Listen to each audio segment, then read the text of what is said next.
இன்னைக்கு நம்ம ஈஸியா ரீசனிங் ட்ரிக்ஸ் ஒரு கொஸ்டின் பார்க்க போறோம். ராம் இடதுபுறத்திலிருந்து 7வது இடத்தில் உள்ளான். வலதுபுறத்திலிருந்து 10வது இடத்தில் உள்ளான். மொத்தம் எத்தனை பேர் வரிசையில் உள்ளனர்?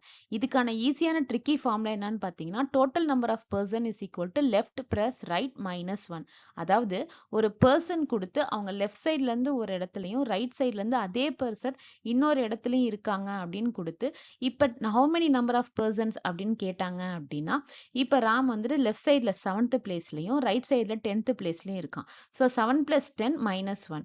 So 17 minus 1 answer is equal to 16. So number of persons வந்து 16. ஸோ இந்த ஃபார்முலா வந்து இந்த மாதிரி இருக்கிற எல்லா கொஸ்டினுக்குமே யூஸ் ஆகும். ஒரு பர்சன் கொடுத்து அவங்க லெஃப்ட் சைட்ல ஒரு இடத்துலயும் ரைட் சைட்ல ஒரு இடத்துலயும் இருந்து how many number of persons அப்படின்னு கேட்டாங்கன்னா இந்த ஈஸியான ஃபார்முலா யூஸ் பண்ணி உங்களால சால்வ் பண்ண முடியும். மேலும் இது போன்ற வீடியோக்கள் வேணும் அப்படின்னா எங்களோட சேனலை சப்ஸ்கிரைப் பண்ணுங்க. வீடியோ பிடித்திருந்தால் லைக் பட்டன் ஷேர் பண்ணுங்க.